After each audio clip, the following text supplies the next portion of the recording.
जी साथियों नमस्कार, सत श्री अकाल, अस्सलाम वालेकुम। एडवोकेट मतलूब चंदेल। मैंने मैकियावेली की किताब को पढ़कर ये कुछ अंश निकाले हैं जो आपको इस वीडियो को पूरा सुनना चाहिए। उम्मीद है कि आपकी लाइफ में कुछ जरूर बदलाव आएगा इस वीडियो को सुनने के बाद, क्योंकि वीडियो के अंश जो है आपकी लाइफ को भी प्रभावित कर सकते हैं। तो चलिए हम चलते हैं वीडियो की ओर।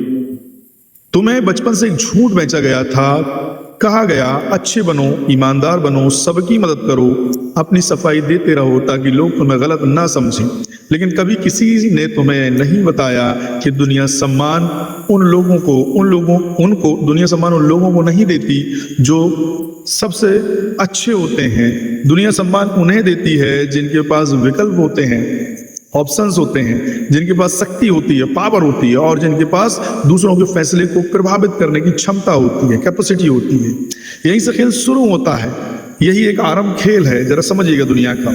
जरा अपने आसपास देखो, गौर करना कि कितनी बार तुमने ऐसे लोगों को ऊपर जाते देखा है जो तुमसे ज्यादा मेहनती नहीं थे, लेकिन उनसे ज्यादा चालाक जरूर थे। कितनी बार किसी ने तुम्हारी अच्छाइयों का इस्तेमाल करके तुम्हारे खिलाफ किया, तुम्हारी अच्छाइयों का इस्तेमाल ही तुम्हारे खिलाफ किया। और कितनी बार तुम रात भर सोचते रहे कि आखिर गलती कहाँ हुई।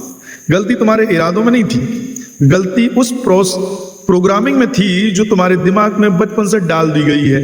मैकियावेली कहते हैं इंसान दुनिया को जैसी ही वैसे ही देखता है। वह दुनिया को वैसे ही देखता है जैसी देखने की उसे आदत बन गई है, यह आदत डाल दी गई है, और यही आदत उसे कमजोर बनाती है। याद रखना, जंगल में सबसे दयालु जानवर राजा नहीं बनता, सबसे ताकतवर भी हमेशा राजा नहीं बनता। राजा वो बनता है जो सही समय पर सही चाल चलता है। अब पहला कड़वा सबक सुन लीजिएगा, मैं बता देता हूं आपको। जो इंसान हर बात समझाने की कोशिश करता है वह अपनी ताकत खुद कम कर देता है। सोचो, जब भी तुम किसी के सामने अपनी सफाई देते हो, असल में तुम क्या कर रहे होते हो? तुम उसे यह अधिकार दे रहे होते हो कि वह तुम्हारा जज बने। अपना स्पष्टीकरण दे रहे हो, उसे जज बना रहे हो। तुम उसे बता रहे होते हो कि उसकी राय तुम्हारे लिए इतनी महत्वपूर्ण है कि तुम खुद को साबित करने में अपनी ऊर्जा खर्च करेंगे। द प्रिंस के अनुसार सत्ता कभी खुद को सही साबित करने में समय बर्बाद नहीं करती। सत्ता कभी समय बर्बाद नहीं करती खुद को सही का साबित करना। शक्ति का सबसे बड़ा संकेत यह नहीं कि तुम कितनी जोर से बोलते हो, बल्कि यह है कि तुम कब बिल्कुल नहीं बोलते। ध्यान से देखना, सबसे प्रभावी लोग हर आरोप का जवाब नहीं देते, हर बहस में नहीं उतरते। हर बहस में उतरना, हर बात का जवाब देना, ये प्रभावी लोगों का काम नहीं है। हर आलोचना का जवाब नहीं लिखते। क्यों? क्योंकि वे जानते हैं कि हर लड़ाई लड़ना आपकी कीमत कम करना है। हर लड़ाई लड़ना में कीमत कम कर देना। तुम्हें हमेशा सिखाया गया है कि अगर कोई तुम्हारे बारे में गलत बोले तो तुरंत जवाब दो। यही सिखाया गया ना, अक्सर कहते तुरंत जवाब दिया। लेकिन असली खेल उल्टा है। कई बार खामोशी जवाब नहीं होती, खामोशी एक संदेश होती है, एक ऐसा संदेश जो सामने वाले के दिमाग में बेचैनी पैदा करता है। क्योंकि इंसान अनिश्चितता से डरता है। याद रखिए, अनिश्चितता से डरता है। जब उसे तुम्हारा अगला कदम समझ नहीं आता, तभी वह तुम्हें समझने में अपनी ऊर्जा खर्च करने लगता है। और जिसने तुम्हारे बारे में सोचना शुरू कर दिया, उसने अनजाने में तुमको महत्व दे दिया। ये समझ लीजिए, यही ज्यादातर लोग हार जाते हैं। ये हर मैसेज का तुरंत जवाब देते हैं, हर बहस की प्रतिक्रिया देते हैं, हर बहस जीतना चाहते हैं। उन्हें लगता है कि जीत शब्दों से होती है, लेकिन असली जीत ध्यान पर कब्जा करने से होती है, अपने विचारों पर कब्जा करने से होती है। मैकियावेली ने सदियों पहले आगाह किया था कि इंसान अक्सर सच से ज्यादा अपने अनुमान पर भरोसा रखता है।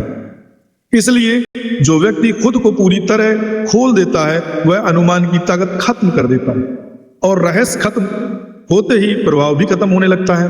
उसका पावर भी क्लोज हो जाता है, क्योंकि आपका रहस्य खत्म हो गया, आपकी सिक्रेसी खत्म हो गई। अब आपके अंदर वो ताकत नहीं बची। यही वजह है कि सबसे खतरनाक खिलाड़ी अपने सारे पत्ते कभी नहीं दिखाते। लेकिन यहाँ एक और जाल छिपा है।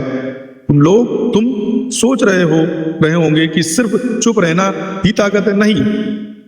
नहीं, बिना समझ के खामोशी सिर्फ डर होती है।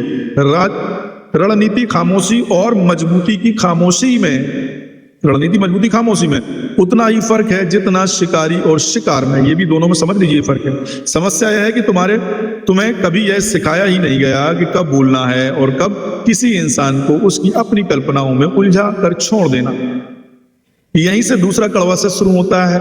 किस दिन तुम समझ जाओगे, जिस दिन तुम समझ जाओगे कि लोग तुम्हारे शब्दों से कम और तुम्हारी दुर्लभता से ज्यादा प्रभावित होते हैं, क्योंकि उसी दिन तुम्हें एहसास होगा कि शायद तुम्हारी सबसे बड़ी कमजोरी तुम्हारी मेहनत नहीं थी, बल्कि हर समय उपलब्ध रहने की आदत थी। और यही आदत तुम्हें दूसरों की नजर में सस्ता बना रही थी। लेकिन दुर्लभता आखिर इतनी शक्तिशाली क्यों होती है?